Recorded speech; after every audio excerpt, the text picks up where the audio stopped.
चले है ना। लास्ट क्लास में हम लोग एप्लीकेशंस सॉरी पोलराइजेशन के एप्लीकेशन होते थे। कितने एप्लीकेशन हो गए थे? पहला सॉल्युबिलिटी, ठीक है।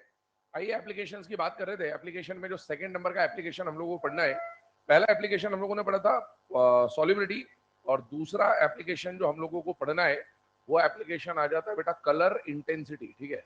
तो हम लोग बात करने वाले हैं कलर इंटेंसिटी के बारे में। कलर इंटेंसिटी कहने का मतलब है कलर कितना गाढ़ा है या कितना हल्का है, ठीक है ना। डार्कनेस के बारे में बात हो रही है, ठीक है। आइए कलर इंटेंसिटी की बात करें तो किसी भी कंपाउंड की जो कलर इंटेंसिटी होती है उसको आप पोलराइजेशन से समझ सकते हैं। जितना ज्यादा पोलराइजेशन होता है कंपाउंड में उतना ज्यादा कोवेलेंट कैरेक्टर होता है, और जितना ज्यादा कोवेलेंट कैरेक्टर होता है उतनी ही ज्यादा आपको क्या मिलती है बेटा? कलर इंटेंसिटी, ठीक है। एक बात समझ लीजिएगा, जनरली एक स्टेटमेंट बोला जाता है। वो स्टेटमेंट क्या होता है कि आयनिक कंपाउंड जनरली कलरलेस होते हैं और कोवेलेंट कंपाउंड जनरली कलर्ड होते हैं। तो अब आप देखो, अगर आयनिक कंपाउंड कलरलेस है और कोवेलेंट कंपाउंड कलर्ड है तो जितना ज्यादा कोवेलेंट कैरेक्टर आएगा कलर का इंटेंसिटी उतना ही ज्यादा आएगा, ठीक है। आइए इसके लिए एक एग्जांपल के ऊपर बात करते हैं। मान लीजिए आपको दिया गया बेटा AgF, मान लीजिए आपको दिया गया बेटा AgCl, मान लीजिए आपको दिया गया बेटा AgBr, और साथ ही साथ दिया गया AgI, ठीक है। तो यहाँ पर सिल्वर का फ्लोराइड, सिल्वर का क्लोराइड, सिल्वर का ब्रोमाइड, सिल्वर का आयोडाइड दे दिया गया। AgF जो है ये कलरलेस मिलता है, ये सॉल्युबल मिलता है। याद करिए क्यों आज होगा प्रभात के CBI इनसॉल्युबल होते थे, तो आज का CBI इनसॉल्युबल है, मतलब ये प्रेसिपिटेट बनाते हैं। जबकि ये क्या होता है? सॉल्युबल होता है। सॉल्युबल कैसा है बेटा? कलरलेस। इसका जो प्रेसिपिटेट बनता है वो कैसा प्रेसिपिटेट मिलता है बेटा? White precipitate. AgBr का जो प्रेसिपिटेट होता है वो कैसा होता है? Pale yellow precipitate. कैसा होता है? Pale yellow precipitate. और ये कैसा प्रेसिपिटेट है? Dark yellow precipitate. अब पेल येलो का मतलब है लाइट येलो, है ना, हल्का पीला प्रेसिपिटेट मिलता है। अब आप देखो जरा इनमें, ये कलरलेस है, ये व्हाइट है, या लाइट येलो है, ये डार्क येलो है। मतलब आप जब लेफ्ट टू राइट जा रहे हैं तो क्या कलर की डार्कनेस बढ़ रही है या कम हो रही है बेटा? बढ़ रही है। और आप जरा इसको पोलराइजेशन से अगर देखें तो लेफ्ट टू राइट जाने पर पोलराइजेशन भी बढ़ रहा है। क्यों बढ़ रहा है भैया? चार्ज तो सेम है लेकिन डीपीएस भी नहीं लगेगा। तीसरा क्या लगेगा? साइज। साइज जब आप देख रहे हो तो लेफ्ट टू राइट जाने पर एनायन बड़ा हो रहा है, और जितना बड़ा एनायन होगा पोलराइजेशन उतना ज्यादा। पोलराइजेशन ज्यादा तो कोवेलेंट कैरेक्टर ज्यादा, और कोवेलेंट कैरेक्टर ज्यादा तो कलर की इंटेंसिटी भी क्या मिलेगी बेटा? ज्यादा, ठीक है। तो ये नोट कर लें एग्जांपल। इसमें से ये जो AgCl, AgBr, AgI के कलर्स हैं, है ना, व्हाइट, लाइट येलो या पेल येलो, डार्क येलो, ये आपको याद होने चाहिए, ये काम आते हैं आगे। खासकर AgCl, है ना, काम आएगा आपको।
ठीक है बेटा। थर्ड नंबर की जो एप्लीकेशन है, आइए उसके ऊपर बात करते हैं। तो थर्ड नंबर का एप्लीकेशन आपके सामने क्या लिखा हुआ है, मेल्टिंग पॉइंट। ठीक है, आइए बात करते हैं मेल्टिंग पॉइंट के बारे में। सबसे पहली बात ये आती है, मेल्टिंग पॉइंट का मतलब क्या है कि हम लोगों को मेल्टिंग पॉइंट में दो तरह के केसेस पढ़ने हैं हमारे सिलेबस के अंदर।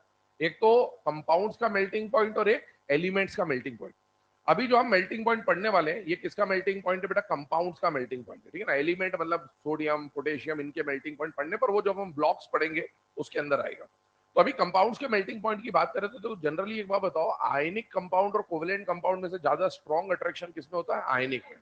और अगर आयनिक कंपाउंड में अट्रैक्शन स्ट्रॉन्ग है, भाई मेल्टिंग पॉइंट मतलब ये सब ऑलरेडी आप कौन से स्टेट में लेके चल रहे हो, सॉलिड।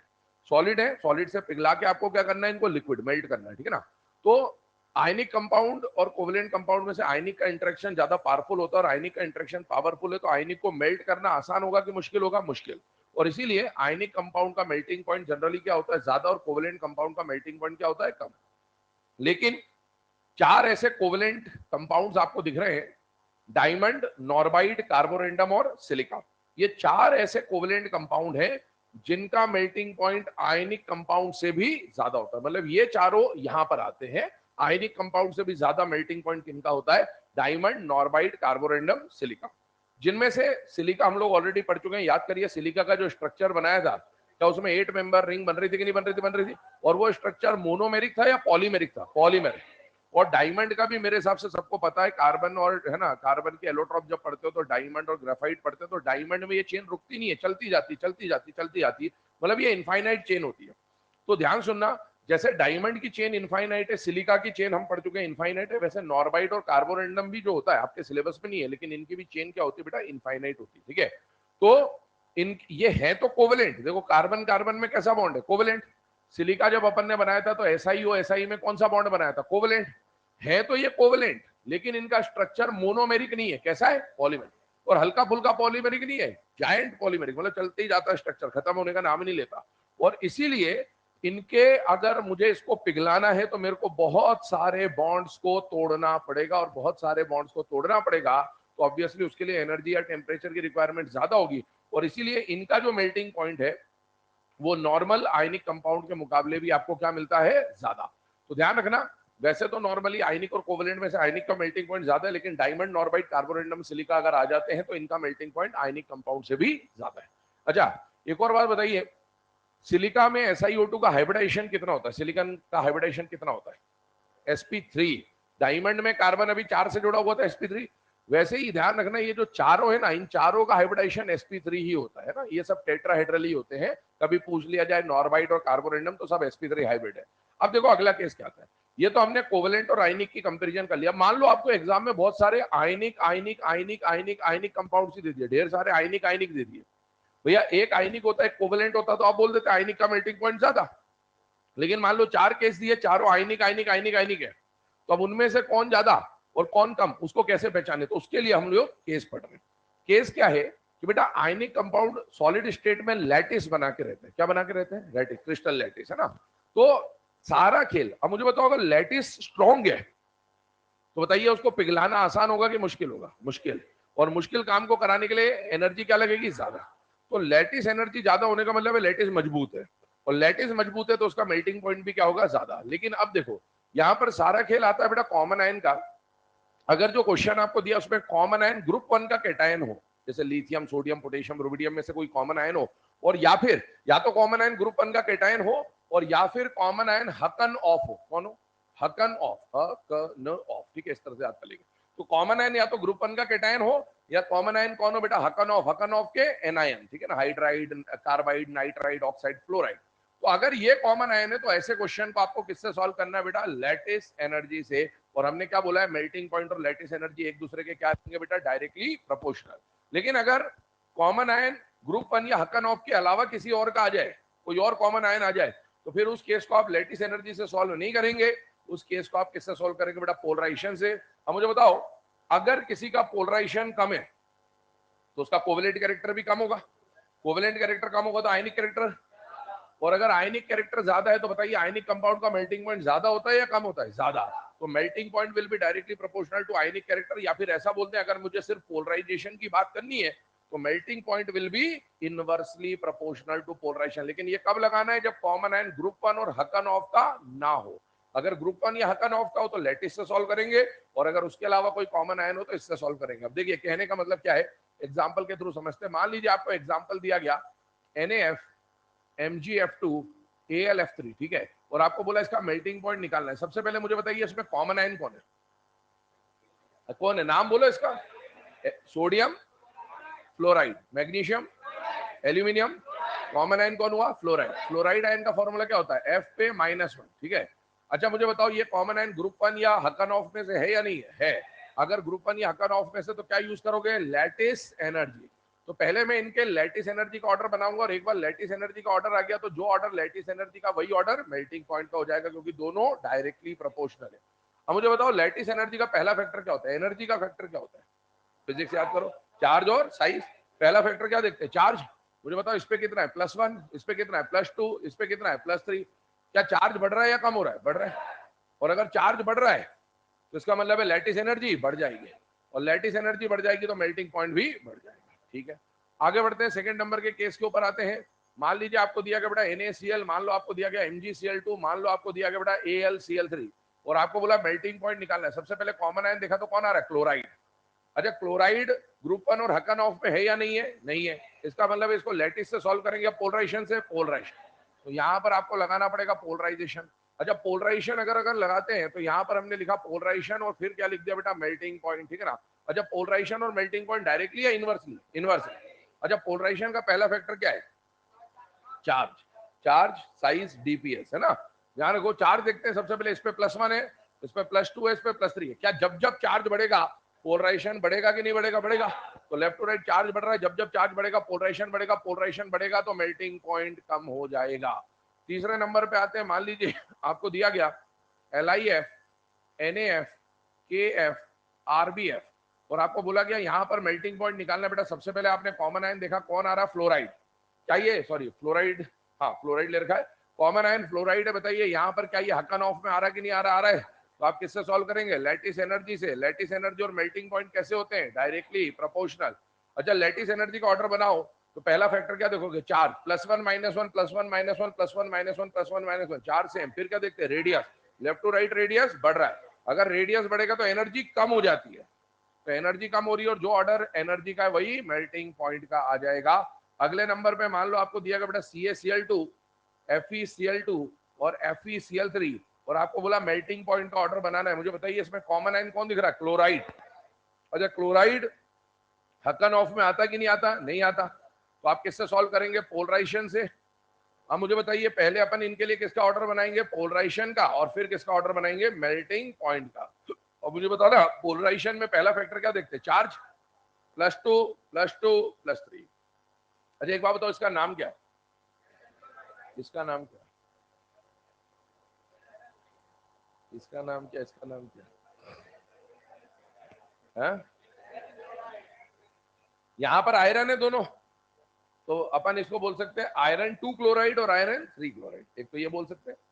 और दूसरी बात ध्यान रखना, अगर कोई भी एलिमेंट या कोई भी केटाइन दो अलग अलग स्टेट दिखाता है तो लोअर स्टेट में अस लिखा जाता है और हायर स्टेट में इक लिखा जाता है। ध्यान सुन लेना इस बात को, लोअर स्टेट में क्या लिखा जाता है, अस, अस मतलब OUS लगता है नाम, है ना। और हायर स्टेट में क्या लगा देते हैं, इक। जिसको ये पता है ठीक है, नहीं पता है तो लिख लेना, है ना। जैसे मान लो यहाँ पर आयरन की दो स्टेट, आयरन +2 और +3 दो स्टेट दिखाता है मेनली, तो लोअर स्टेट में बोला जाएगा फेरस, और हायर स्टेट में क्या बोला जाएगा, फेरिक। तो इसका नाम हो गया फेरस क्लोराइड, और इसका नाम क्या हो गया बेटा, फेरिक क्लोराइड। ठीक है, तो नोट कर लेंगे फेरस क्लोराइड, फेरिक क्लोराइड। इसी तरीके से ध्यान सुनना, मान लो कॉपर होता तो कॉपर की दो स्टेट होती, कॉपर +1 और कॉपर +2। तो बताइए पहले वाले को क्या बोलते हैं, क्यूप्रस, और दूसरे वाले को क्यूप्रिक, ठीक है ना। ऐसे मर्क्यूरी की दो स्टेट होती है, Hg+1 और Hg+2। Hg+1 को बोलते हैं मर्क्यूरस, और Hg+2 को क्या बोलते हैं, मर्क्यूरिक, है ना। इसी तरीके से टिन SN जो होता है वो +2 और +4 दिखाता है, तो +2 वाले को बोलते हैं स्टैनस और +4 वाले को बोलते हैं स्टैनिक। तो ये पॉइंट हमेशा वैलिड रहेगा। लोअर स्टेट और हायर स्टेट में से जो लोअर स्टेट होगा उसमें क्या लिखोगे, अस, और हायर स्टेट में क्या लिखोगे, इक। ठीक है, आगे बढ़ते हैं। अब मुझे बताओ इसमें चार्ज अपन ने देख लिया बेटा, जब पोलराइजेशन से सॉल्व करना है, जब जब चार्ज बढ़ेगा पोलराइजेशन बढ़ेगा। तो बेटा सबसे चार्ज +3 वाले का मतलब इसका पोलराइजेशन सबसे ज्यादा। लेकिन इन दोनों को देखो, इन दोनों में चार्ज सेम है। अब चार्ज सेम हो गया तो फिर क्या लगाएंगे, क्या एक केटायन S ब्लॉक का और एक D ब्लॉक का है या नहीं है। तो डीपीएस लगेगा, डी वाले का पोलराइजेशन ज्यादा, और जो पोलराइजेशन का ऑर्डर है, मेल्टिंग पॉइंट का ऑर्डर ठीक उसका उल्टा हो जाएगा। नोट डाउन करिए, ऐसे आगे बढ़ते हैं।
चलो बेटा ना, अब यहाँ पर हम लोग डिस्कशन आगे बढ़ाते हैं। ये जो एग्जांपल्स अभी हम लोगों ने देखे, इसके अलावा और क्या पॉसिबिलिटीज यहाँ पर आती है उस पर बात करते हैं। 3 एप्लीकेशन हम लोगों ने पढ़ ली है। चौथा एप्लीकेशन जो हम लोगों को पढ़ना है वो एप्लीकेशन क्या है बेटा, थर्मल डिकम्पोजिशन। ठीक है, ये जो थर्मल डिकम्पोजिशन वाला एग्जाम्पल है, इसके ऊपर डिस्कशन करते हैं। और ये जो एप्लीकेशन अभी आप पढ़ने वाले, इस पे जितने स्टार लगा सकते हो लगा लो। सबसे इंपॉर्टेंट टॉपिक अगर आपके सिलेबस में केमिकल बॉन्डिंग में इस एप्लीकेशन के अंदर कोई है तो यही एप्लीकेशन है, थर्मल डिकम्पोजिशन।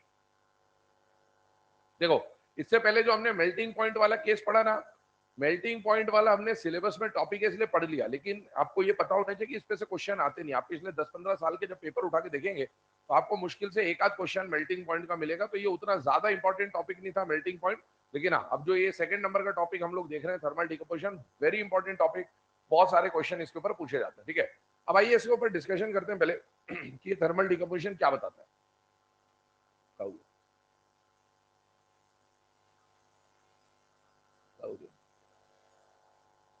बाहर जाना तेरे को, फिर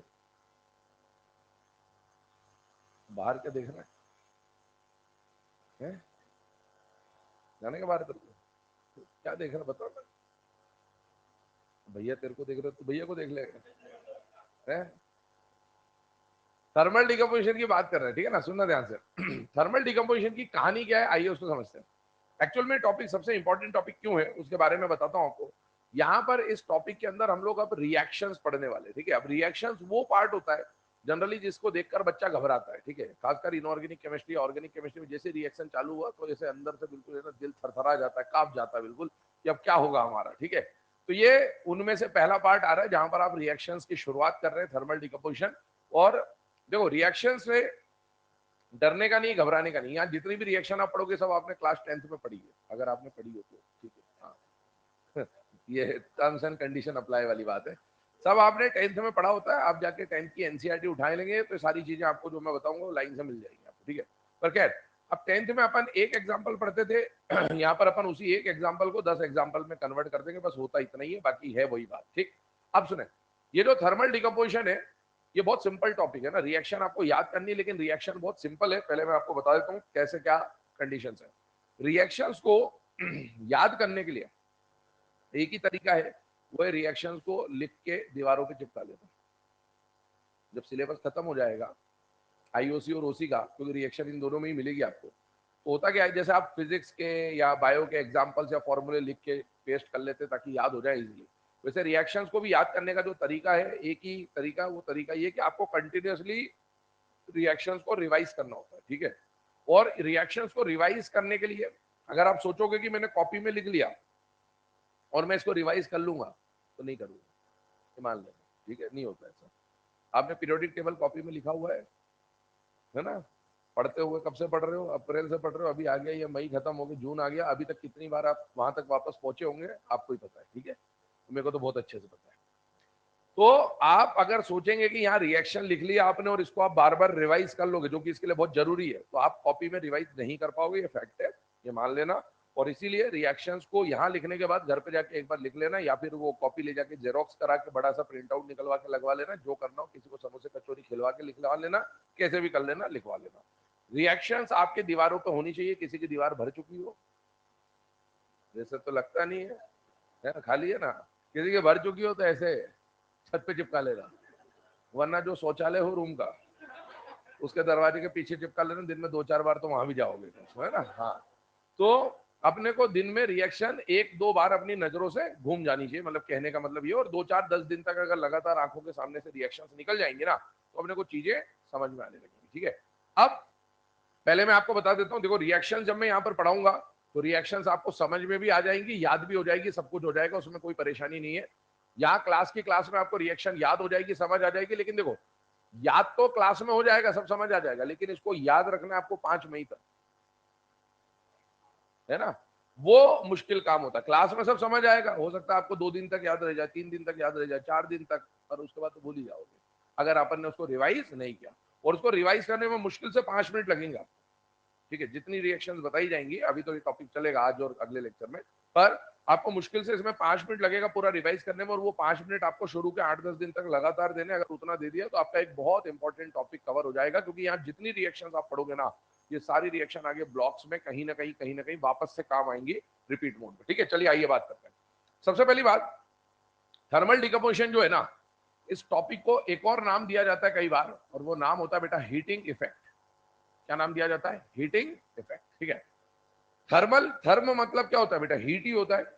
तो हीट देने पर अगर कोई कंपाउंड डिकम्पोज हो जाए, डिकम्पोज होने का मतलब है एक कंपाउंड तो उसको गर्म करते गए, गर्म करते गए, करते गए, करते गए, करते गए, गर्म करते करते कभी तो टूटेगा, डिकम्पोज होगा। तो जब एक सिंगल कंपाउंड को हीट देकर देकर देते जाते देते जाते देते जाते और हीट करते करते वो 2 या 3 या 4 या 5 मतलब 2 या 2 से ज्यादा कंपाउंड में टूट जाए तो इसको क्या बोलते हैं बेटा, थर्मल डिकम्पोजिशन। एक बात समझना, मान लो एक कंपाउंड ए है, ये रिएक्टेंट है आपका, इसको आपने हीट दिया, इसका टूटने का कोई ना कोई टेम्परेचर होगा, 100 डिग्री होगा, किसी का 20 डिग्री होगा, किसी का 2000 डिग्री होगा, किसी का कुछ होगा। इसको आपने टेम्परेचर देते गए देते गए देते गए, एक समय पे टूट जाएगा और टूटेगा तो कम से कम 2 में या 2 से ज्यादा में भी टूट सकता है। So the process in which a single compound on heating decomposes या breaks down into 2 or more simpler substances is known as thermal decomposition। अब आपको एग्जाम में जब रिएक्शन आएंगे, देखो रिएक्शन तो आप खूब सारी पढ़ेंगे, तो आपको पहचान कैसे होगी, जब भी एरो के ऊपर ऐसा हीट दिख जाए, ये हीट का साइन होगा ना, एरो के ऊपर हीट दिख जाए और रिएक्टेंट में कितना कंपाउंड है, एक या दो होना चाहिए, एक ही होना चाहिए केवल। ध्यान रखना, इधर ए प्लस बी टाइप का कुछ हुआ तो फिर नहीं है ये रिएक्शन, कुछ और है फिर वो। तो ध्यान सुनना, अगर रिएक्टेंट में एक ही कंपाउंड है और उसके साथ हीट दे रखा है और हीट देने के बाद 2 या 2 से ज्यादा प्रोडक्ट का रिएक्शन दे रखा है, समझ जाइएगा वो रिएक्शन कौन सी है बेटा, थर्मल डिकम्पोजिशन या फिर हीटिंग इफेक्ट। अब कौन कौन से ऐसे कंपाउंड है जिसको हीट करना है, तो आइए उसके ऊपर बात करते हैं। अभी जो बता रहा हूं उसको लिखना नहीं है, बस सुनते जाइए और समझते जाइए, है ना। सबसे पहले आपको मेटल मेटल के कार्बोनेट को हीट करना है। किसको हीट करना है, मेटल के कार्बोनेट को, और सिंपल कर देते हैं, मेटल के कार्बोनेट को हीट करना है।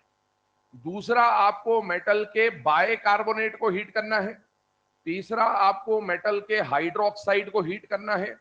चौथा आपको मेटल के नाइट्रेट को हीट करना है।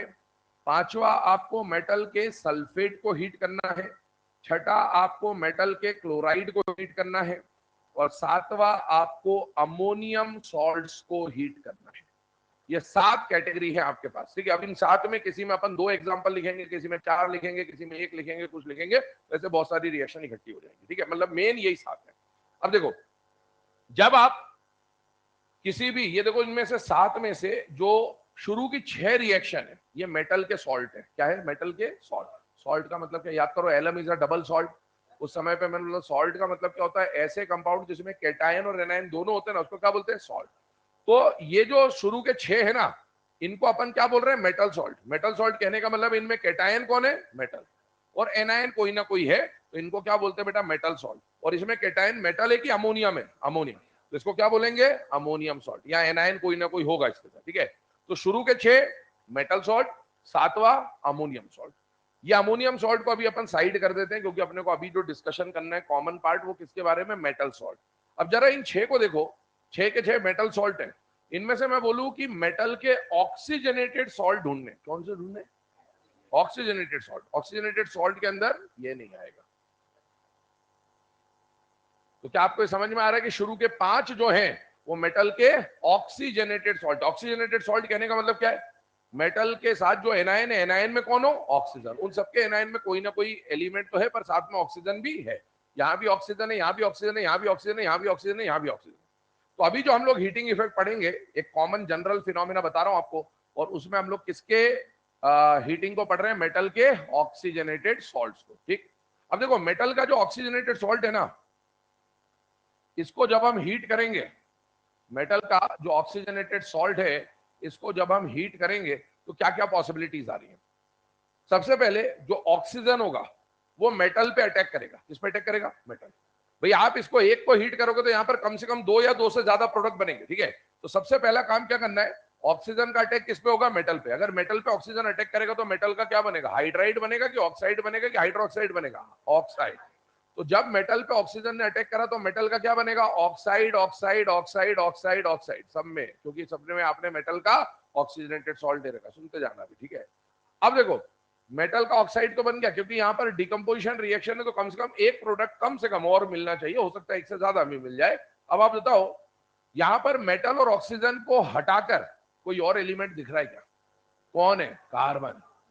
यहाँ पर मेटल और ऑक्सीजन को हटा के कौन दिख रहा है, हाइड्रोजन और कार्बन। यहाँ पर मेटल और ऑक्सीजन को हटा के कौन दिख रहा है, हाइड्रोजन। मेटल और ऑक्सीजन को हटा के नाइट्रोजन, मेटल और ऑक्सीजन को हटा के सल्फर, ठीक है। तो पहला अपन ने प्रोडक्ट कौन बनाया, मेटल ऑक्साइड। अब मेटल और ऑक्सीजन को छोड़कर जो जो एलिमेंट बचा हुआ है ना, उनका ऑक्साइड बनाना है। क्या बनाना है? तो बताइए पहले वाले में किसका ऑक्साइड बनाना है, कार्बन का। क्या कार्बन का ऑक्साइड CO2 होता कि नहीं होता? होता है। दूसरे वाले में किस किस के ऑक्साइड बनाने, हाइड्रोजन का भी और कार्बन का भी। हाइड्रोजन का ऑक्साइड वाटर और कार्बन का ऑक्साइड CO2। तीसरे वाले में बताइए किसका ऑक्साइड बनाना है, हाइड्रोजन का।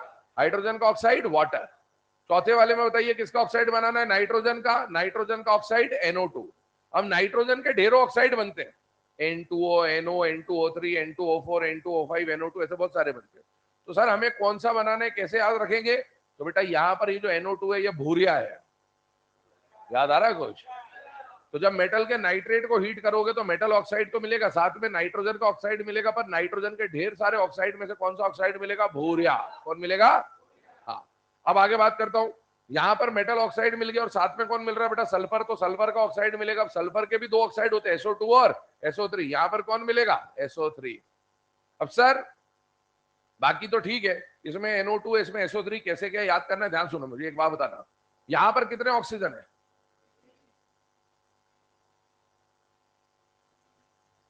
वाटर को मत देखना ना, वाटर तो अपने को पता है, वाटर हाइड्रोजन का एक ही ऑक्साइड वाटर। यहां पर जरूरत नहीं। यहां बताओ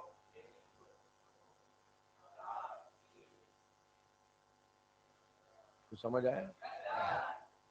जितना ऑक्सीजन दे रखा उससे एक कम वाला ऑक्साइड बना देना वो तीसरे एलिमेंट का, ये कहानी हो जाएगी। ठीक है, अब आगे सुनिएगा। दो और बातें इसमें हमें समझनी है, वो क्या बेटा, ये जितने भी एनायन आपको दे रखे ना, इनमें से सबसे बड़ा एनायन कौन है बेटा, बाइकार्बोनेट। कौन सा एनायन है, बाइकार्बोनेट। तो बाइकार्बोनेट आयन को अपन क्या बोलेंगे, ये सबसे बड़ा एनायन, तो उसको अपन बोलेंगे बड़ा भाई। क्या बोलेंगे, बड़ा भाई।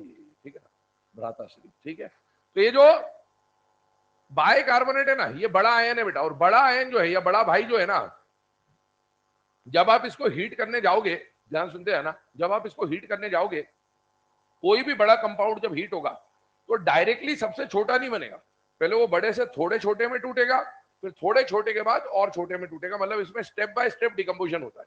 तो जब आप बाइकार्बोनेट को गर्म करने जाओगे ना, तो मेटल बाइकार्बोनेट को हीट करने पर डायरेक्टली ऑक्साइड नहीं बनता, पहले कार्बोनेट बनता है। कौन बनता है बेटा, कार्बोनेट।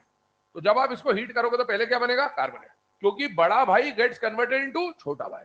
तो पहले यहां पर ध्यान रखना, बाइकार्बोनेट के साथ ऑक्साइड नहीं मिलेगा। बाइकार्बोनेट के साथ मैं आगे भी बोलूंगा कि जब भी बाइकार्बोनेट आएगा उसको गर्म करोगे तो आपको एक रिएक्शन दिमाग में रखनी है, और वो रिएक्शन क्या है कि बड़ा भाई छोटा भाई रिएक्शन मिलेगी। कौन सी रिएक्शन मिलेगी, बड़ा भाई छोटा भाई। ठीक है, अब ये वाली जो रिएक्शन है ना, ये काम आएगी आपको जब आप बेकिंग सोडा और वॉशिंग सोडा की प्रिपरेशन पढ़ेंगे। क्लास 10th में भी आपने पढ़ा होता है, और ये अभी भी एस ब्लॉक में आएगा। ठीक है ना, तो ध्यान सुनना, बाइकार्बोनेट को गर्म करने पर ऑक्साइड मिलेगा कि बड़ा भाई छोटा भाई मिलेगा बेटा, बड़ा भाई छोटा भाई रिएक्शन। अब एक और बात सुन ले यहाँ पर लास्ट, वो क्या है बेटा, ये जो फोर्थ वाली रिएक्शन है, इसको जरा ध्यान से देखना। इसमें कौन दे रखा आपको, नाइट्रेट। अब नाइट्रेट की कहानी समझना, एक पॉइंट आता है बेटा कि कोई भी कंपाउंड जो है ना, उसको जब आप हीट करते हो, खासकर नाइट्रेट की अगर मैं बात करूं, तो बेटा ये मेटल का नाइट्रेट सॉल्ट है। सॉल्ट का मतलब क्या, जहां पर केटायन भी और एनायन भी है। एनायन कहां से आता है बेटा, एसिड वाले पार्ट से, और केटायन कहां से आता है बेटा, बेस वाले पार्ट से। ठीक है, तो ये जो एनायन है ना इसमें, नाइट्रेट, वो किसी एसिड से आया होगा। एसिड कौन होता है, जिसके पास H+ होता है। इसका मतलब हो गया, ये जो नाइट्रेट आयन आया है ये इस एसिड से आया, और इस एसिड का नाम होता है नाइट्रिक एसिड। क्या नाम होता है बेटा इसका, नाइट्रिक एसिड। तो नाइट्रिक एसिड का जो एनायन है ना, उसको अपन लोग क्या बोलते हैं बेटा, नाइट्रेट। अब एक बात समझना, ये जो नाइट्रेट आयन बना है, जो कि नाइट्रिक एसिड का एनायन है, ये आप आगे जाके पी ब्लॉक में पढ़ोगे कि it is a very strong oxidising agent. ये बहुत ही जबरदस्त ऑक्सीडाइजिंग एजेंट होता है। आपके सिलेबस में जितने ऑक्सीडाइजिंग एजेंट आप पढ़ेंगे ना, उनमें से लगभग लगभग सबसे पावरफुल अगर कोई ऑक्सीडाइजिंग एजेंट है तो नाइट्रेट आयन है। ठीक है ना, तो one of the most powerful oxidising agent है। अब एक बात समझना, ऑक्सीडाइजिंग एजेंट कौन होता है, तो सामने वाले को ऑक्सीडाइज करे और खुद रिड्यूस हो। ठीक है, अगर ये ऑक्सीडाइजिंग एजेंट है तो सामने वाले को ऑक्सीडाइज करेगा। ऑक्सीडाइज कैसे करेगा, सामने वाले को मुंह पे फेंक के ऑक्सीजन मारेगा। क्या मारेगा, क्या मारेगा, किसके मुंह पे, सामने वाले के मुंह पे फेंक, है ना, क्योंकि ये ऑक्सीडाइजिंग एजेंट है। तो ये सामने वाले को ऑक्सीडाइज करने के लिए देगा, उसको 2 ऑक्सीजन फेंक के मारेगा, बोले ले ऑक्सीडाइज हो जाता है। ठीक है ना, तो अब यहां पर ध्यान देना, ये जो मेटल नाइट्रेट है, इसमें जो नाइट्रेट आयन है, it is a very very powerful oxidising agent. जितने ये एनायन है ना, इनकी औकात ही नहीं इसके सामने, ये सबसे पावरफुल है, इसलिए जो हम बात कर रहे हैं वो केवल इस पे वैलिड होगी। और ये क्योंकि बहुत पावरफुल ऑक्सीडाइजिंग एजेंट है, ये सामने वाले को ऑक्सीडाइज करने के लिए उसके मुंह पे क्या फेंक के मारेगा बेटा, ऑक्सीजन फेंक के मारेगा। मतलब यहाँ पर भूरिया के साथ साथ क्या क्या मिलेगा आपको, ऑक्सीजन भी मिलेगा। अब ये जितनी भी बातें अपन ने करी उसको जरा दिमाग में फिट करिएगा। सबसे पहले क्या बोला मैंने आपको, metal carbonate, metal bicarbonate, metal hydroxide, metal nitrate, metal sulphate का हीटिंग पढ़ना है। सबसे पहला काम metal oxide, metal oxide, metal oxide, metal oxide, metal oxide बना देना है। लेकिन बाइकार्बोनेट में बताइए ऑक्साइड बनेगा कि बड़ा भाई छोटा भाई बनेगा, बड़ा भाई छोटा भाई। इसके अलावा मेटल और ऑक्सीजन को छोड़कर जो जो एलिमेंट बचते हैं, मेटल और ऑक्सीजन को छोड़कर जो जो एलिमेंट बचते हैं उनका क्या बनाना है, ऑक्साइड। अच्छा ऑक्साइड कभी बनाना भूल जाओ तो बता दिया, जितने ऑक्सीजन है उससे एक कम वाला ऑक्साइड बन जाएगा। यहां पर बताइए कौन सा ऑक्साइड मिलेगा, CO2, यहां पर वाटर और CO2, यहां पर वाटर, यहां पर भूरिया, और यहां पर SO2 की SO3, SO3। इसके अलावा बड़ा भाई छोटा भाई वाली रिएक्शन की बात कर लिया। सबसे लास्ट बात आती है नाइट्रेट एक पावरफुल ऑक्सीडाइजिंग एजेंट है या नहीं बेटा, है। और क्योंकि ये पावरफुल ऑक्सीडाइजिंग एजेंट है तो सामने वाले के मुंह पे क्या फेंक के मारेगा बेटा, ऑक्सीजन फेंक के मारेगा। ये आपकी जनरल रिएक्शन, इसको चाहो तो कहीं पर भी अलग से लिख लेना। अब इसको एक एक करके पढ़ेंगे अपन डिटेल में, एक लिखेंगे फिर उसके एग्जाम्पल्स लिखेंगे, इस तरह की बात चलने वाली है।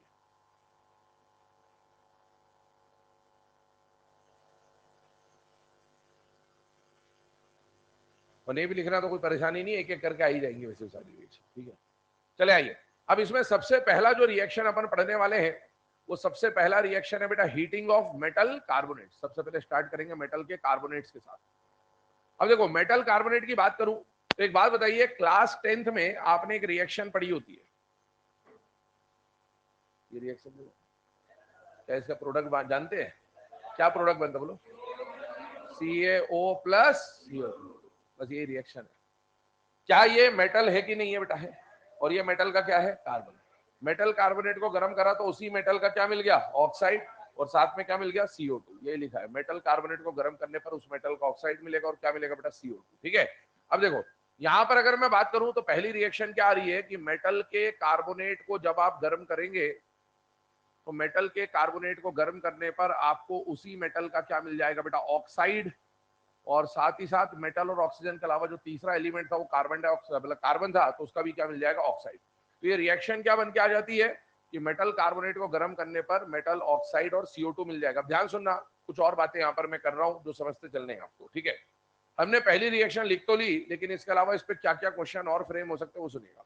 मुझे बताइए क्या इसको, जब कई बार एग्जाम में क्या होता है, ऐसे क्वेश्चन आते हैं, ए को हीट करके बी मिला कि सी मिला कि डी मिला, अब इनमें से पहचानो सी कौन होगा, बी कौन होगा, डी कौन होगा, ऐसे क्वेश्चन आते हैं, ठीक है। तो आइए उसकी लैंग्वेज को समझते, क्या पूछ सकता है, क्या बोलेगा, अ कंपाउंड ऑन हीटिंग, ध्यान से देख लो, a compound on heating gives two products.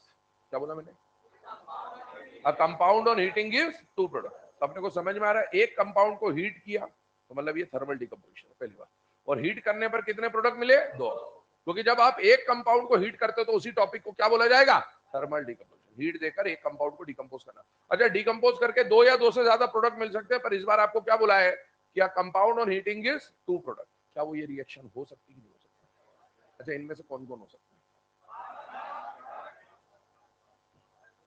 135 odd odd odd. आपसे बोलता है एग्जाम में a compound on heating is two product, क्या फर्स्ट वाला हो सकता है, हाँ। क्या थर्ड वाला हो सकता है, हाँ। क्या फिफ्थ वाला हो सकता है।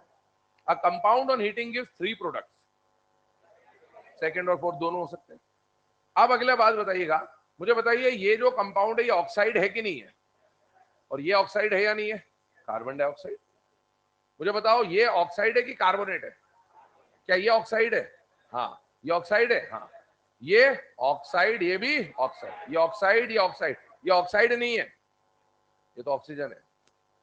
ऑक्साइड तो बाइनरी कंपाउंड होता है ना भाई। क्या ये ऑक्साइड है, हाँ। क्या ये ऑक्साइड है, हाँ। अब क्वेश्चन सुनिएगा, a compound on heating gives two oxides, कौन हो सकता है, a compound on heating gives two oxides, पांचों हो सकते हैं। सब में दो दो ऑक्साइड तो मिल रहे, हो सकता है किसी में दो ऑक्साइड के अलावा भी कुछ मिल रहा हो, लेकिन सब में कम से कम दो ऑक्साइड तो मिल रही है। ये थोड़ी बोला कि उसमें इतने प्रोडक्ट या उतने प्रोडक्ट, सिर्फ इतना बोला है a compound on heating gives two oxide, तो बेटा कोई भी हो सकता है। अब अगला क्वेश्चन सुनिएगा, क्या बोलेंगे, a compound on heating gives two products. क्या बोला, a compound on heating gives two products and both are oxides. दो ही प्रोडक्ट है और दोनों ऑक्साइड होने चाहिए। बोलिए कौन कौन सा? 1, 3, 5। बात समझ में आ रही है? अगला question, a compound on heating give 3 products out of which 2 are oxides. दोनों हो सकते हैं, सेकेंड और फोर्थ। क्लियर है? अच्छा, अब अगला क्वेश्चन सुनिएगा, मुझे बताओ, अब ऑक्साइड तो हमने पहचानना सीखा। अब एक बात बताना, याद करो पीरियोडिक टेबल में हमने पढ़ा था कि ऑक्साइड 4 तरह के होते हैं, एसिडिक, बेसिक, न्यूट्रल, एम्फोटेरिक। याद करिएगा उसमें से जो मेटल का ऑक्साइड होता है वो कैसा होता है?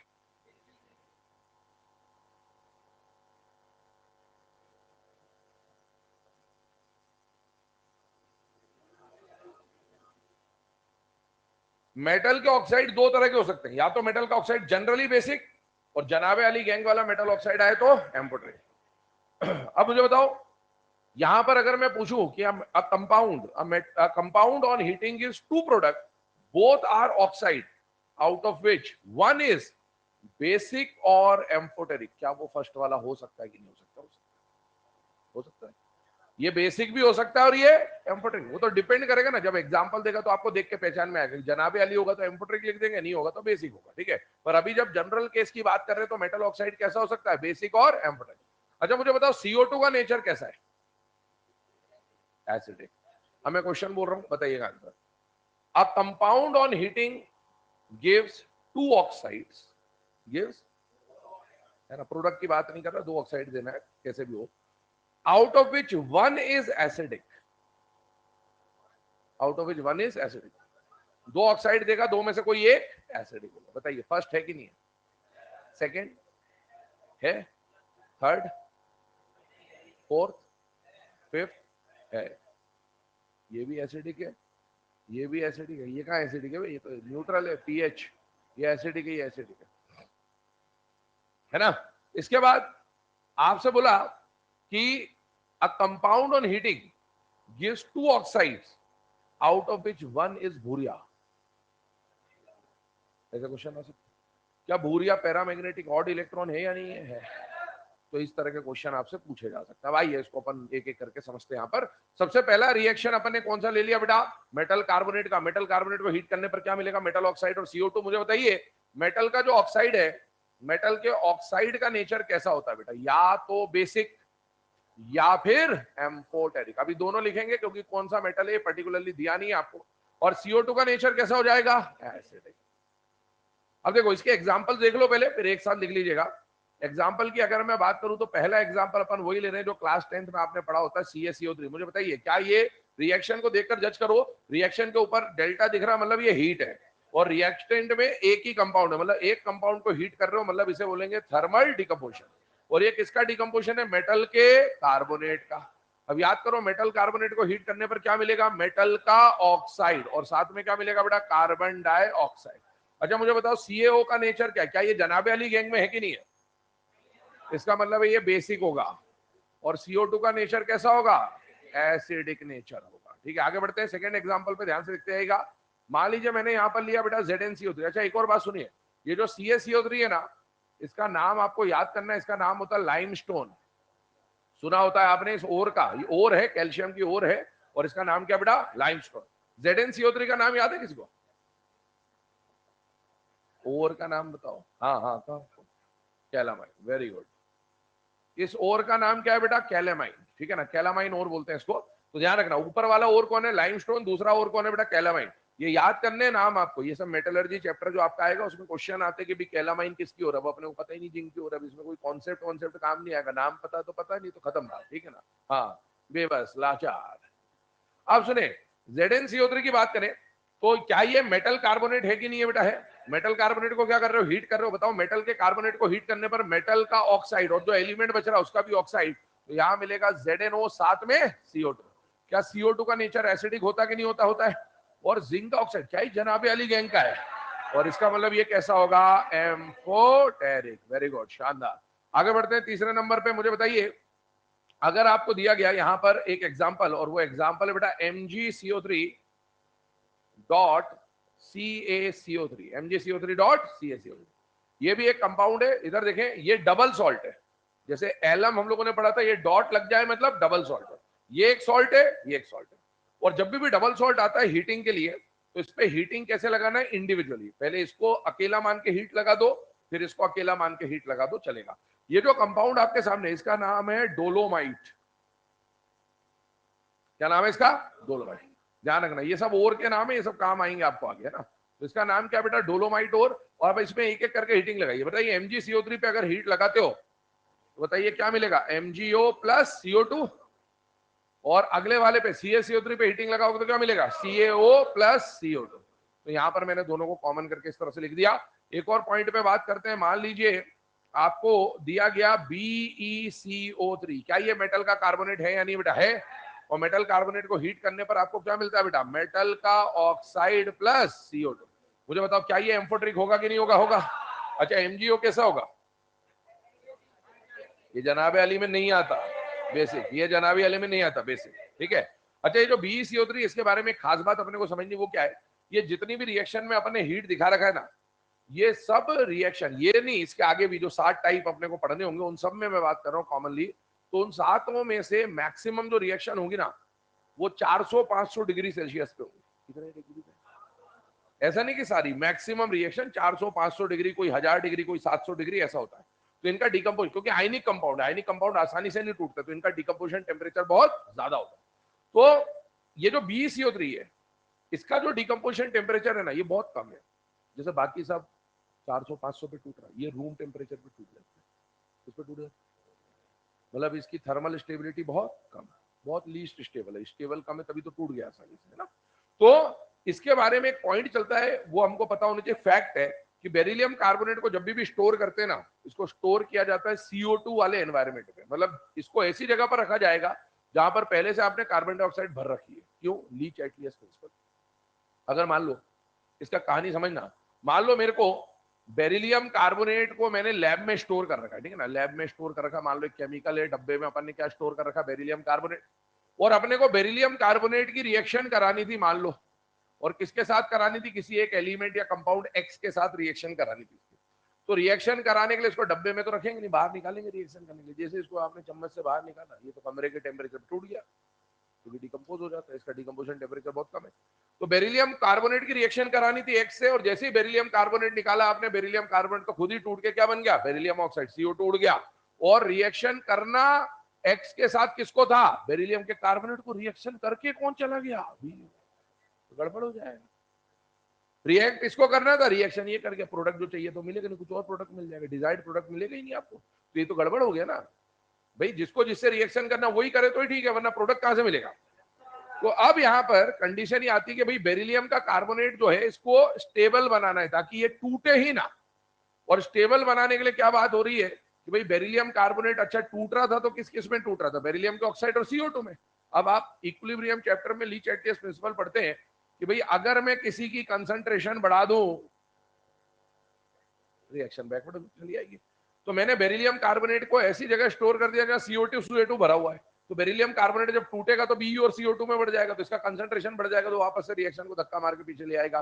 मतलब आपका BeCO3 आपको क्या मिलेगा बेटा? स्टेबल मिल जाएगा। तो ये पॉइंट इसके बारे में हमें पता होना चाहिए, और उसी की बात यहाँ पर कर रहे हैं। जो बेरिलियम कार्बोनेट की रिएक्शन होती है, ये जो रिएक्शन हो रही है, इसको अपन रिवर्स करने के लिए क्या करेंगे बेटा? CO2 के एनवायरमेंट में स्टोर करेंगे। पहले काम करें, यहां तक लिख लें, फिर वो जो नोट है वो मैं आपको स्टेटमेंट के फॉर्म में लिखा देता हूं।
चलिए बेटा, है ना, जो फोर्थ वाली जो रिएक्शन है BeCO3 वाली, इसका जो नोट है, स्टेटमेंट बोल दे रहा हूँ, वो लिख लीजिए पहले।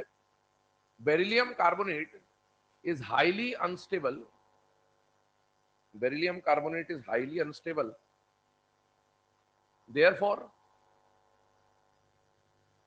therefore it decomposes easily. Beryllium carbonate is highly unstable, therefore it decomposes easily. Hence it is stored in CO2 environment. Hence it is stored in CO2 environment. Hence it is stored in CO2 environment. ठीक है, चलिए अब इसके बाद आगे बढ़ते हैं।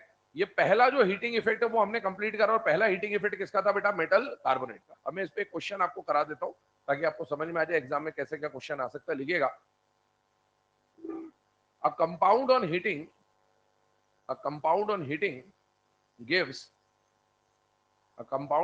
gives two oxides.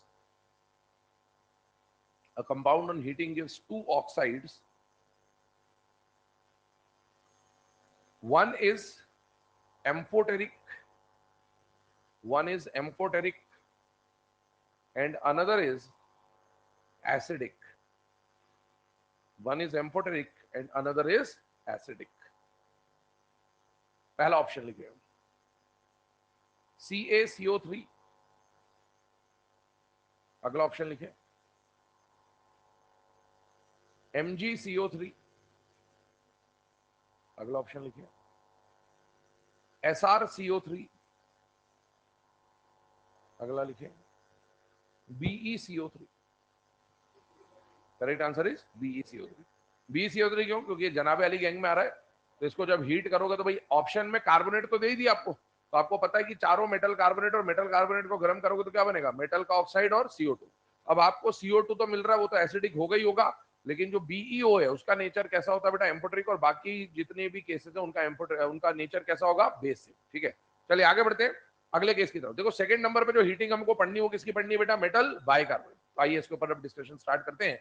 Second number पे जो हीटिंग इफेक्ट की रिएक्शन पे हम लोग बात करने वाले हैं वो है बेटा अबाउट मेटल बाइकार्बोनेट। ठीक है, तो चलिए आइए बात करते हैं मेटल बाइकार्बोनेट के बारे में, और मेटल बाइकार्बोनेट का हीटिंग कैसे क्या होगा। ध्यान से देखिएगा बेटा, मेटल बाइकार्बोनेट को जब आप हीट कर रहे हो, मेटल बाइकार्बोनेट को जब आप हीट कर रहे हो, जरा ध्यान दीजिएगा बेटा, बाइकार्बोनेट का मतलब क्या? मेटल तो इधर आ गया, और बाइकार्बोनेट का फॉर्मूला क्या होता है बेटा? HCO3 minus. अच्छा, मेटल बाइकार्बोनेट को हीट करोगे तो आप बताओ एक बात कि क्या मेटल ये मेटल का ऑक्साइड बनाएगा कि बड़ा भाई छोटा भाई रिएक्शन है? अब बड़ा भाई छोटा भाई मतलब प्रोडक्ट में क्या मिलेगा बेटा? मेटल का कार्बोनेट। तो पहला प्रोडक्ट तो अपन ने लिख दिया कि मेटल का क्या मिल जाएगा बेटा? कार्बोनेट। उसके अलावा मुझे बताइए, मेटल और ऑक्सीजन को छोड़कर कौन कौन से एलिमेंट बच रहे हैं? हाइड्रोजन और कार्बन, और इनके क्या बनाने? ऑक्साइड। तो हाइड्रोजन का ऑक्साइड क्या मिल जाएगा बेटा? वाटर। और कार्बन डाइऑक्साइड मिल जाएगा बेटा कार्बन के लिए, और आपको मिल जाएगा CO2। ठीक, ये प्रोडक्ट बन गए। अच्छा, अब इनमें से बताओ क्या बोलूंगा मैं इसे? A compound on heating gives two product की three product, out of three two are oxide. ये कैसा ऑक्साइड होगा? न्यूट्रल। ध्यान रखना, मैं यहां पर वाटर को पीएच के हिसाब से न्यूट्रल लिख रहा हूं, वरना एनसीईआरटी के हिसाब से, ब्रॉन्स्टेड थ्योरी के हिसाब से एम्फोटेरिक है, ये भी पढ़ चुके अपन, लेकिन पीएच ही करेक्ट है, न्यूट्रल लिख रहे हैं। और CO2 का नेचर कैसा है बेटा? एसिडिक। ठीक है, अब देखो, a compound on heating gives three product out of which two are oxides, one is acidic oxide, another one is neutral oxide। इस तरह का स्टेटमेंट इसके लिए बन सकता है। अब आइए इसके एग्जाम्पल पे बात करते हैं। तो इसका जो एग्जाम्पल हम लोगों को पढ़ना है, एक ही एग्जाम्पल पे हम डिस्कशन करेंगे, वही वॉशिंग सोडा बेकिंग सोडा वाली जो रिएक्शन होती है। ध्यान से देखिएगा, रिएक्टेंट को देखिए जरा, रिएक्टेंट में क्या लिखा हुआ है बेटा? NaHCO3। इसको क्या बोलोगे? Sodium bicarbonate. जब एक कंपाउंड के साथ हीट दिख जाए तो आपको समझ में आ जाना चाहिए बड़ा भाई छोटा भाई वाली रिएक्शन हो रही है, और इसको जब हीट करोगे तो मेटल का क्या बन जाएगा? कार्बोनेट। साथ में क्या मिल जाएगा बेटा? H2O। साथ में क्या मिल जाएगा बेटा? CO2। मुझे एक बात बताओ, ये जो NaCO3 इसका नाम क्या है? ये वाला नहीं, दूसरा वाला। हाँ, इसको क्या बोलते हैं बेटा? Baking soda. ठीक है, Na2CO3 का नाम बताओ।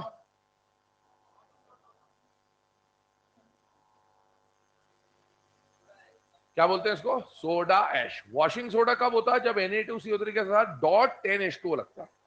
क्या लगता है? .10H2O। इसको क्या बोलते हैं? Soda ash. ठीक है, अब ये जो रिएक्शन आपके सामने लिखी है ना, इस रिएक्शन के बारे में लिख लेना आप बाजू में सॉल्वे प्रोसेस, ये एस ब्लॉक के अंदर अपन सॉल्वे प्रोसेस पढ़ेंगे, वहां काम आएगा। एक और बात देखिए, ये जो पीछे अपन ने रिएक्शंस पढ़ी ना, इधर ध्यान देना 2 मिनट, ये जो पीछे अपन ने रिएक्शंस पढ़ी ना, ये कार्बोनेट वाली जितनी भी रिएक्शंस अपन ने पढ़ी है ना, ये सारी की सारी रिएक्शन आपको काम में आएंगी आगे, और ये सब आ जाएंगी काम आपको मेटलर्जी में। मेटलर्जी में एक फिनोमिना आप लोग पढ़ेंगे, वो होगा कैल्सिनेशन, रोस्टिंग नहीं, कैल्सिनेशन, ठीक है ना। एक प्रोडक्ट आएगा, एक प्रोसेस आएगा जिसको हम लोग क्या बोलते हैं, कैल्सिनेशन, ठीक है। तो ये कैल्सिनेशन कहां पर काम में आएगा, मेटलर्जी में। उसमें हम लोग, मैं आपको आगे नहीं बोलूंगा कि मैं ये वापस नहीं कराऊंगा, मैं सिर्फ इतना बोलूंगा कि किसी भी मेटल कार्बोनेट को हीट करते तो क्या मिलता है, मेटल ऑक्साइड और CO2, और बोलूंगा केमिकल बॉन्डिंग में बता रखा है, ठीक है। तो वहां पर एक प्रोसेस आएगी कैल्सिनेशन, कैल्सिनेशन में क्या होगा वो बताता हूँ। ये सब ओर है, तो आप किसी भी ओर को हीट करके अगर ऑक्साइड में बदल देते हो तो इस प्रोसेस को बोला जाता है कैल्सिनेशन। किसी भी ओर को आप हीट करके अगर ऑक्साइड में बदल देते हो तो इसको क्या बोलते हैं, कैल्सिनेशन, ठीक है। तो ये लिख लेना बस ये नाम, क्योंकि बाद में भी ये रिएक्शन पढ़ोगे तो आप इस बच्चों की आदत होती है लास्ट पे रिएक्शन की गिनती करते, 1000 रिएक्शन हो गई, 2000 रिएक्शन हो गई, 5000 रिएक्शन हो गई, यही रिएक्शन वापस से रिपीट होगी कैल्सिनेशन के अंदर। तो आप 2 बार गिन लो, 4 बार गिन लो, 10 बार गिन लो, रिएक्शन तो वही है, ठीक है। आगे बढ़ते हैं। अब आओ यहाँ पर, अभी हम लोगों ने बात करी मेटल बाइकार्बोनेट की, ये कहां पर रिएक्शन दिखेगी आपको, सॉल्वे प्रोसेस में। अब आते हैं तीसरे नंबर के टाइप पे ऊपर, है ना, वो आता है मेटल के हाइड्रोक्साइड का हीटिंग इफेक्ट। ध्यान सुन लीजिए, एक साथ लिख लेना दोनों को। मेटल हाइड्रोक्साइड की बात करें बेटा, तो मेटल के हाइड्रोक्साइड को हीट करने पर, जरा इसका फॉर्मूला, जनरल फॉर्मूला माइंड में इमेजिन करिए, मेटल हाइड्रोक्साइड कैसा दिखेगा बेटा, MOH टाइप का। मेटल हाइड्रोक्साइड को हीट करने पर क्या मेटल ऑक्साइड मिलेगा कि नहीं मिलेगा, मिलेगा। और मेटल ऑक्साइड मिलने के साथ साथ एक और चीज, कौन सा एलिमेंट बच रहा है, हाइड्रोजन, उसका भी क्या मिलेगा, ऑक्साइड, दैट इज वाटर। अब मुझे बताओ, यहां पर जो मेटल ऑक्साइड है, मेटल ऑक्साइड का नेचर कैसा कैसा होता है, मेटल ऑक्साइड का नेचर या तो बेसिक होगा या फिर एम्फोटेरिक होगा, और वाटर का नेचर पीएच के बेसिस पे क्या लेके चलेंगे, न्यूट्रल। तो ये एक रिएक्शन आ गई कि a compound on heating gives two oxides, one is either basic or amphoteric and another is neutral। अब इसके एग्जांपल पे बात करता हूं, ध्यान से देखिएगा। पहला एग्जांपल जो आप क्लास 10 से पढ़ते हुए आ रहे हैं, आप लोग वहां पर क्विक लाइम, स्लेक्ड लाइम, ये सब पढ़ते हैं, इसको क्या बोलते हैं, slaked lime, lime water, CH2, ठीक है ना। एस ब्लॉक में भी आएगा बेटा CH2, क्या ये मेटल का हाइड्रोक्साइड है या नहीं है? और इस मेटल हाइड्रोक्साइड को जब आप हीट करोगे तो आपको क्या मिल जाएगा, मेटल का ऑक्साइड और वाटर। इसी तरीके से ध्यान सुनना, मान लो मैंने आपको दिया CuOH2, क्या दे दिया बेटा, CuOH2, क्या ये मेटल का हाइड्रोक्साइड है या नहीं है बेटा, है। तो मेटल हाइड्रोक्साइड को हीट करने पर क्या मिल जाएगा बेटा, मेटल का ऑक्साइड और वाटर, ठीक है। इसी तरीके से एक और एग्जांपल लेते हैं, मान लीजिए आपको दिया गया CuCO3 डॉट CuOH2 और इसका हीटिंग दिया गया, जरा ध्यान से देखिएगा, CuCO3 डॉट CuOH2, ये डबल सॉल्ट है कि नहीं है बेटा, है। और डबल सॉल्ट को हीट करने के लिए क्या बताया मैंने, इंडिविजुअली हीट लगाना है, इसको अलग से मान के चलो, इसको अलग से मान के चलो। ये क्या दिख रहा है, मेटल का, ये क्या है, मेटल का कार्बोनेट। मेटल के कार्बोनेट को जब हीट करते हो तो क्या बनता है, मेटल का ऑक्साइड और CO2। तो ये पहले वाले को हीट करने पर ये दोनों मिलेंगे, और अब इसको भूल जाओ, वो क्या है, मेटल का हाइड्रोक्साइड। और मेटल का हाइड्रोक्साइड को हीट करने पर क्या मिलेगा, मेटल का ऑक्साइड, वापस से यही मिलेगा, तो कॉमन है। और साथ में क्या मिलेगा, वाटर, ठीक है। अब जरा ध्यान सुनना, ये जो तीसरा वाला जो कंपाउंड है ना, ये भी कैल्सिनेशन है, ये भी कैल्सिनेशन। कैल्सिनेशन क्या क्या होता है, जब आप किसी कार्बोनेट को ऑक्साइड में बदल दो, या फिर आप किसी हाइड्रो ऑक्साइड को हीट करके ऑक्साइड में बदल दो। चाहे आप कार्बोनेट को ऑक्साइड में बदले, चाहे आप हाइड्रो ऑक्साइड को ऑक्साइड में बदले, हीट करके, इन दोनों प्रोसेस को क्या बोला जाता है बेटा, कैल्सिनेशन, ठीक है ना। अब देखो, ये जो तीसरा वाला ना, ये ओर है, और इस ओर का नाम भी आप लोग पढ़ेंगे आगे जाके, नीट में डायरेक्टली क्वेश्चन आया था कि भाई इसका नाम क्या होता है, और वो नाम है बेटा मेलेकाइट ग्रीन। क्या नाम है इसका, मेलेकाइट ग्रीन, है ना। मेलेकाइट और भी बोल देते हैं, कई बार मेलेकाइट ग्रीन भी बोल देते हैं, ग्रीन इसका कलर है इसीलिए इसको मेलेकाइट बोल देते हैं, या मेलेकाइट ग्रीन बोल देते हैं। काम करें, अब ये मेलेकाइट ग्रीन की कहानी सुन लो, समझ लो पहले अच्छे से, है ना, इंपॉर्टेंट कंपाउंड है। ये जो मेलेकाइट ग्रीन है ना, इसका एक और नाम होता है, इसको कई बार बोलते हैं बेटा बेसिक कॉपर कार्बोनेट। क्या बोलते हैं इसको, बेसिक कॉपर कार्बोनेट। अब जरा ध्यान सुनना, बेसिक कॉपर कार्बोनेट के पीछे कहानी समझिए। ये तो कॉपर कार्बोनेट हो गया, और ये मेटल का हाइड्रोक्साइड है। मेटल का हाइड्रोक्साइड बेसिक नेचर का होता है, इसलिए इसको क्या बोलते हैं, बेसिक कॉपर कार्बोनेट। अब आप लोग क्लास 10th में रस्टिंग ऑफ आयरन पढ़ते हैं, करोजन सुना हुआ सबने, लोहे पे जंग लगते हुए देखा सबने, है ना। बारिश में काफी समय तक एयर वाटर के कांटेक्ट में, ये वो फलाना ढिमाका। लोहे पे जो रस्ट लगता है उसका colour red brown, reddish brown colour आता है, कभी रेडिश दिखता है कभी ब्राउनिश दिखता है, अपन रेड ब्राउन बोल देते हैं। उसका फॉर्मूला याद है किसी को? रस्ट ऑफ आयरन का फॉर्मूला पढ़ना आपको इस साल इलेक्ट्रोकेमिस्ट्री में है, आपके सिलेबस में Fe2O3.XH2O, Fe2O3.XH2O, मतलब कितने भी वाटर हो सकते हैं 1 2 3 4, वो डिपेंड करता है। तो वो जो रेडिश ब्राउन कलर है वो किसका कलर है बेटा? Rust of iron. उसका फॉर्मूला क्या है? Fe2O3.XH2O। किसी ने कभी तांबे की अंगूठी वंगूठी कड़ा वड़ा पहना है क्या? कॉपर का कड़ा या अंगूठी वंगूठी, वो ग्रीन हो जाता है किसी ने अगर पहना हो, ये है वो। एक्चुअल में जैसे लोहे पे जब जंग लगता है वो रेड ब्राउन कलर देता है, ऐसे तांबे पे जब जंग लगता है ना, वो आपने अंगूठी पहन रखी है, कड़ा पहन रखा है बहुत दिन तक, बहुत दिन तक पहन रखा, तो वो पानी के कांटेक्ट में आ रहा है, बार बार एयर के कांटेक्ट में आ रहा है, और वो कांटेक्ट में आते आते उसके अंदर वाली जो लेयर है ना उस पर जंग लग जाता है, और वो जो उसका जंग होता है, जो उसका करोजन होता है, जो उसका रस्ट होता है, उसका कलर कैसा होता है? ग्रीन। आयरन का रस्ट का कलर रेड ब्राउन और कॉपर के रस्ट का कलर ग्रीन। और वो जो जैसे आयरन के रस्ट का फॉर्मूला Fe2O3.XH2 है, वैसे कॉपर के रस्ट का फॉर्मूला ये होता है CuCO3.CuH5। तो ये और क्या, इसका एक और नाम बोल सकते हैं, रस्ट ऑफ कॉपर। इसको रस्ट ऑफ कॉपर भी बोल सकते हैं। जैसे आयरन का रस्ट वो होता है, वैसे कॉपर का रस्ट ये होता है। और कॉपर के रस्ट का कभी कलर पूछ ले तो क्या कलर होता है? ग्रीन। नोट डाउन करिए, आगे बढ़ते हैं। सिल्वर पे भी रस्ट लगता है, काली पड़ जाती चांदी। गोल्ड पे नहीं लगता ज्यादा, नेटिव इनर्ट होता है ना। गोल्ड और प्लेटिनम इनर्ट नेचर के होते हैं, रिएक्टिव नहीं होते। छापा वाली सीरीज सुनी कभी? इलेक्ट्रोकेमिकल सीरीज सुनी हो ना, छापा छापा नहीं सुना? हाइड्रोजन के नीचे आते हैं कॉपर सिल्वर वगैरह वगैरह, नहीं सुना? सुन लीजिए आगे। हाँ ठीक है, वो तो पर बहुत कम होता है, मार्जिन बहुत कम होता है।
लिख लिया भाई साहब?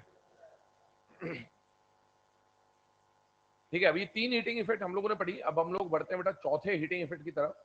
इन 3 के बाद, यहां तक हम लोगों ने मेटल हाइड्रोक्साइड पढ़ा। अब चौथा जो हीटिंग इफेक्ट हमको पढ़ना है, उससे पहले कुछ पॉइंट्स मैं आपको लिखा रहा हूँ, नोट आपको लिखा रहा हूँ, इन नोट के ऊपर बात करेंगे, ध्यान सुनना, इंपॉर्टेंट नोट्स है।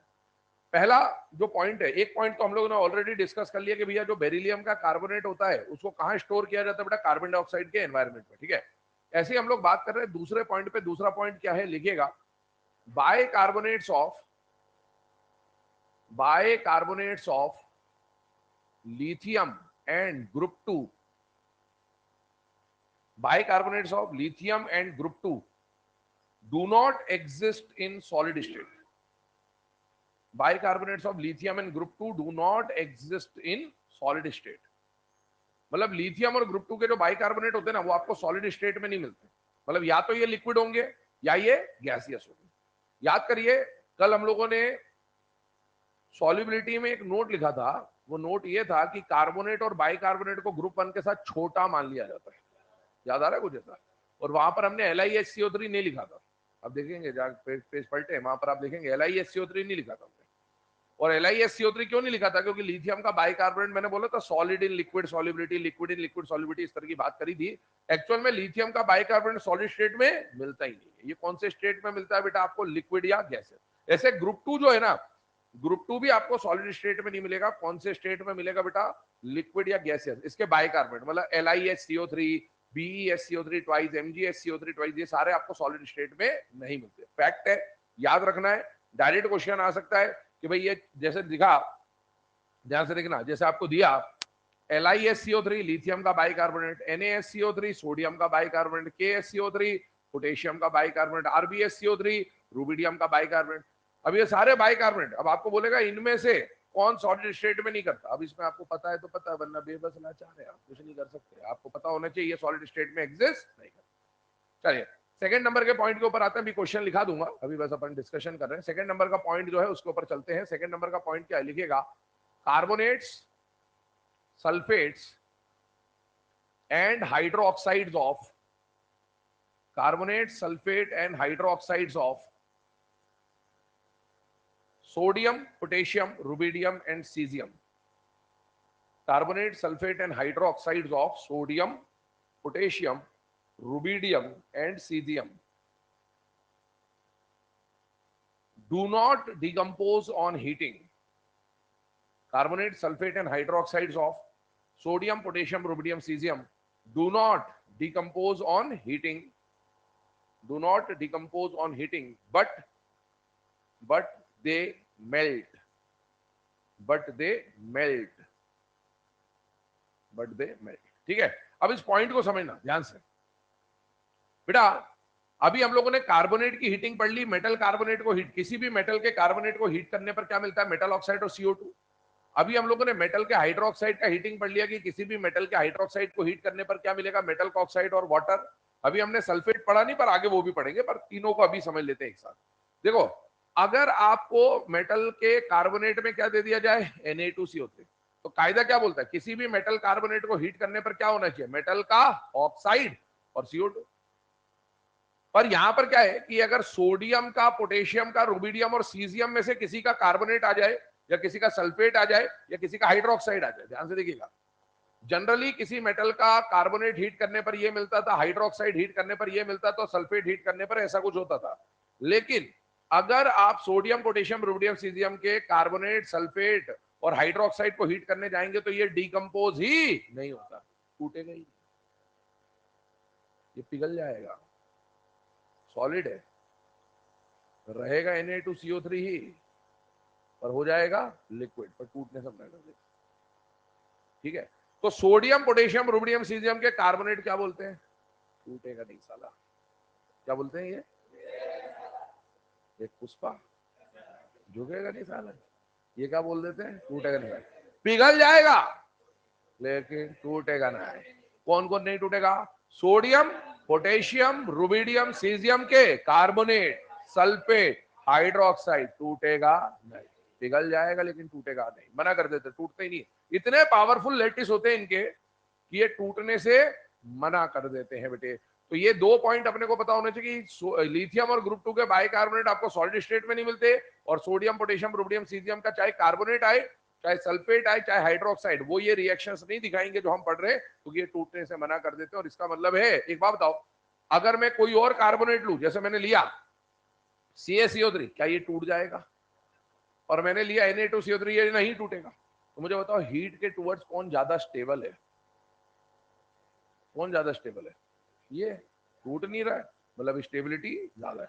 तो अभी आगे जाके हम थर्मल स्टेबिलिटी पढ़ेंगे। ये जब भी दिखे ना ये, तो ये तो हाईली स्टेबल है, क्योंकि इनको कितना भी गर्म कर लो टूटते नहीं, टूटने से पहले पिघल जाएगी, लेकिन टूटेगा नहीं। कौन कौन नहीं टूटेगा, फिर से बोलो। सोडियम, पोटेशियम, रुबिडियम, सीजियम का कार्बोनेट का सल्फेट का हाइड्रोक्साइड टूटेगा नहीं, पिघल जाएगा लेकिन टूटेगा नहीं, ठीक है ना। अब आगे बढ़ते हैं चौथे नंबर पे। चौथे नंबर पे जो हीटिंग इफेक्ट हम लोगों को पढ़ना है, वो हीटिंग आ जाता है बेटा मेटल के नाइट्रेट्स का। मेटल के नाइट्रेट्स का, ठीक है। मेटल नाइट्रेट की बात करें, याद करो भूरिया वाली रिएक्शन, ठीक है। तो मेटल नाइट्रेट में आपको दो केसेस पढ़ने हैं अलग अलग। उसमें से केस 1 की बात करते हैं कि जब भी आप किसी मेटल नाइट्रेट को गर्म करेंगे, तो मेटल नाइट्रेट को गर्म करने पर मेटल का ऑक्साइड तो मिलेगा ही मिलेगा, साथ में नाइट्रोजन का जो ऑक्साइड मिलेगा वो कौन मिलेगा बेटा, भूरिया। और साथ में ये सामने वाले के मुंह पे क्या फेंक के मारेगा, ऑक्सीजन। ये जनरल रिएक्शन है इसकी, ठीक है। तो मेटल नाइट्रेट को हीट करने पर मेटल ऑक्साइड NO2 और साथ में क्या मिल गया बेटा आपको, O2। लेकिन एक और बात सुनिएगा, इसमें क्वेश्चन कैसा आता है, जैसे ये मेटल का ऑक्साइड बेसिक है, एम्फोटेरिक, NO2 कैसा है, एसिड। इसमें एसिडिक बेसिक का क्वेश्चन नहीं पूछता, इसका क्वेश्चन पूछता है गैसियस प्रोडक्ट को लेकर। क्या पूछता है, NO2 गैस है, ठीक है, ये Bhuria is a gas and O2 तो गैस है ही है। ये मेटल ऑक्साइड गैस नहीं, मेटल ऑक्साइड तो सॉलिड फॉर्म में, पाउडर के फॉर्म में मिलेगा आपको, ठीक है ना, राख जैसा ऐसा मिलेगा, तो उसको रेसिड्यू बोल देते हैं, ठीक है ना। अब एक बात सुनना, NO2 के बारे में याद करो। NO2 पैरामैग्नेटिक है कि डायामैग्नेटिक है, याद करो। पैरा और डाया का क्वेश्चन आता है, सबसे पहले क्या देखना होता है, ऑड इलेक्ट्रॉन, यू नो।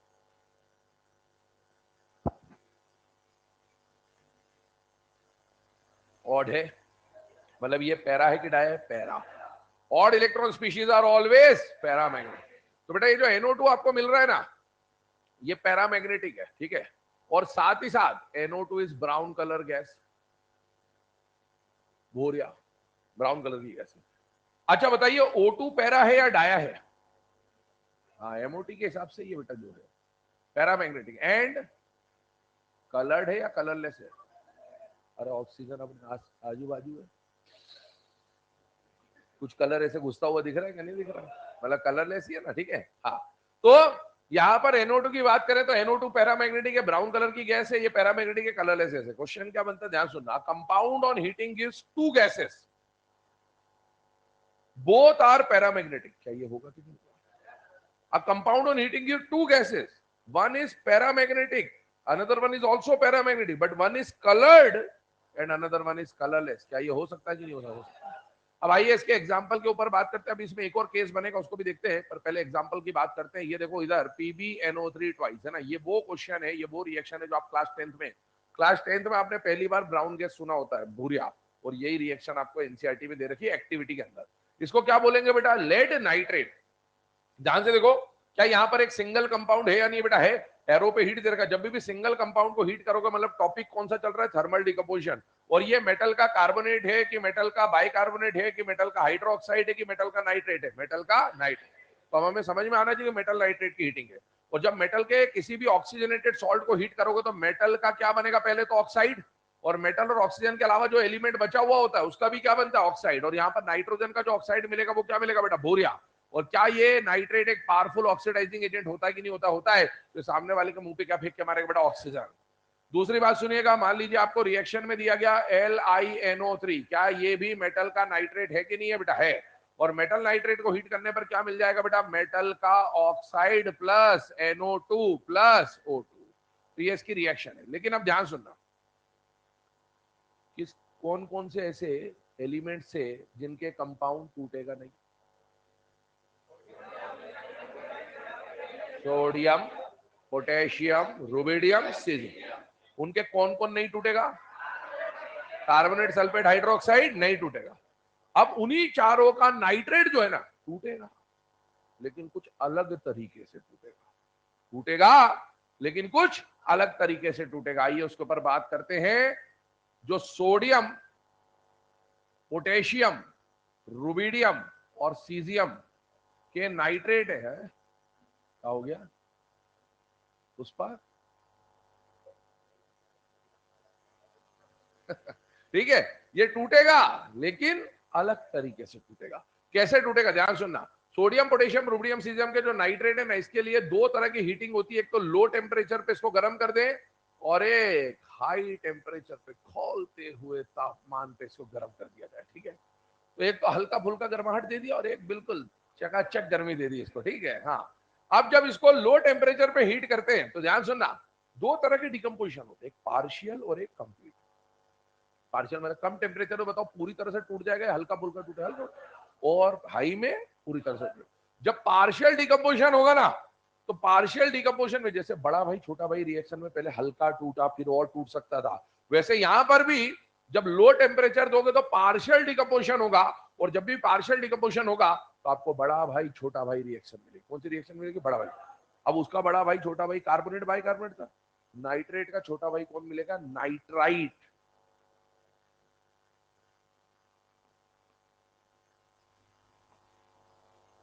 बड़ा भाई इंटू छोटा भाई। टेम्परेचर कैसा दिया आपने? कम। कम टेम्परेचर दिया तो ज्यादा नहीं टूट पाएगा, हल्का सा टूटेगा, और nitrate will get converted into nitrite. अच्छा एक बात बताओ, ये नाइट्रेट पावरफुल ऑक्सीडाइजिंग एजेंट है कि नहीं है? तो सामने वाले के मुंह पे क्या फेंक के मारेगा? ऑक्सीजन। अब बताओ, यहां से यहां जाते हो तो ऑक्सीजन कम होता हुआ दिख रहा है कि नहीं दिख रहा? दिख रहा है। इसने ऑक्सीजन फेंक के मार दिया और बचा हुआ प्रोडक्ट एज इट इज रह गया। मतलब ये जब लो टेम्परेचर पे रिएक्शन करोगे ना, तो आपको मेटल का मिल जाएगा नाइट्राइट, और साथ में क्या मिल जाएगा? ऑक्सीजन। अब मुझे बताओ, इस वाली रिएक्शन को देखो, इसको 1 मान रहा हूं, इसको 2 मान रहा हूं। मुझे बताइए, यहां पर हीट करने पर कितने प्रोडक्ट मिल रहे? 3। गैसियस कितने? 2। वहां पर कितने प्रोडक्ट मिल रहे? 2। गैसियस 1। तो क्वेश्चन क्या पूछेगा? Metal nitrate on heating gives 2 gaseous product. आपको समझ में आना चाहिए। अब metal nitrate on heating gives 1 gaseous product. आपको समझ में आना चाहिए। सोडियम पोटेशियम रुबिडियम सीजियम के बारे में बात चल रही है। मुझे बताओ, O2 कलर्ड या कलरलेस? कलरलेस। और पैरा या डाया? पैरा। तो अपन यहाँ तो ये प्रॉपर्टी लिख ही देते हैं, पैरा मैग्नेटिक एंड कलरलेस, ठीक है। अब सुनना, हाई टेम्परेचर। हाई टेम्परेचर पे जब टूटेगा, पूरी तरीके से टूटेगा। पूरी तरीके से कैसे टूटेगा? इसके जैसा टूटेगा। इसके जैसे कैसे टूटेगा बताइए? हाई टेम्परेचर पे हीट करोगे तो मेटल का क्या बनेगा? ऑक्साइड। साथ में क्या मिलना चाहिए था? NO2। साथ में क्या मिलना चाहिए था? O2। O2 तो मिल गया, लेकिन सुनना साथ ही साथ, क्योंकि आपने टेम्परेचर बहुत हाई दे रखा है, ये 800 डिग्री से ऊपर के टेम्परेचर की बात चल रही है। कितने पे चल रही है? 800 डिग्री से ऊपर। उसमें क्या होगा? ये जो NO2 है ना, ये भी टूट जाएगा। कितना टेम्परेचर दे दिया आपने? कितना टेम्परेचर की NO2 खुद टूट जाए। अच्छा, अब NO2 किस किस से मिलकर बना हुआ है? तो जब टूटेगा तो क्या देगा बेटा? नाइट्रोजन और ऑक्सीजन देगा। ऑक्सीजन तो पहले से ही लिखा हुआ है, और जुड़ जाएगा इसमें बैलेंसिंग करेंगे तो। और यहां पर टूटने के बाद एक अलग से जो प्रोडक्ट मिलेगा, वो प्रोडक्ट कौन मिलेगा? नाइट्रोजन। तो मिलना तो NO2 चाहिए था, लेकिन बहुत हाई टेम्परेचर पे चल रहा है, तो वो N2 भी टूट जाए, NO2 भी टूट जाएगा। और किसमें टूट जाएगा? N2 और O2 में। O2 तो पहले से मिल ही रहा था, इसलिए वो एज इट इज लिख दिया। और जितने भी नाइट्रेट वाली रिएक्शन है, चाहे वो लो टेम्परेचर पे चाहे हाई टेम्परेचर पे, देखो क्योंकि ये पावरफुल ऑक्सीडाइजिंग एजेंट है, सामने वाले के मुंह पे ऑक्सीजन तो फेंक के मारेगा ही मारेगा। अब आइए यहां पर N2 के बारे में बताओ। N2 पैरा या डाया? अरे मोटी। 14 electron, bond order 3, diamagnetic and. इसके बारे में बताओ, ये पैरा कलर्ड या colourless? Oxygen. Oxygen colourless. N2 nitrogen. Nitrogen देखी कभी? अबे चिप्स के पैकेट में, अबे चिप्स के पैकेट में जो हवा भरी रहती है, लेस। 10th में पढ़ा था रेंसिडिटी। गर्मी के समय में ऑयली फैटी फूड का टेस्ट करा, वो रेंसिडिटी होता है, 10th का पार्ट है ना। ये सब पढ़ा हुआ है आपने। मैं वही बोल रहा हूँ, 10th की चीजें अगर पढ़ रखा तो सब चीजें जब बोलूंगा तो याद आ जाएगी। 10th में आप पढ़ते थे कि अब जैसे लेस लेके आते हैं अपन 20 रुपए का, फिर अपन जो प्रवचन देते हैं कि चिप्स तो निकली 4, हवाई हवा निकली इसके अंदर से। पर वो 4 चिप्स भी तभी खा पाओगे जब तक उसमें वो गैस भरी हुई है। अगर वो गैस ही ना उसमें ना, तो वो चिप्स खराब हो जाएंगी, क्योंकि वो जंक फूड है, और जंक फूड खराब हो जाता है उस गैस के एब्सेंस में। इसीलिए डाया मैग्नेटिक। और ये भी कैसा होता है बेटा? कलरलेस। चिप्स का पैकेट खोलते हैं जब अपन, उसमें से ऐसे रंगीन कलर निकल रहा होता है क्या? नहीं निकल रहा होता, क्योंकि वो क्या है? कलरलेस है। नोट डाउन करिए, ऐसे आगे बात करेंगे फिर। अब देखो, इतना लिख लेना, इसके बाद याद रखना, एक नोट बोल देना, लिखना है ना। और वो है AG&HG, है ना, सिल्वर और लेड के बारे में याद दिला देना। ऐसा कुछ एक नोट लिखना है, उससे स्टार्ट करेंगे अपन नेक्स्ट क्लास में, ठीक है? टेस्ट में इससे थर्मल डिकम्पोजिशन से पहले पे, एप्लीकेशन से पहले पे, है ना? ठीक है, राधे राधे।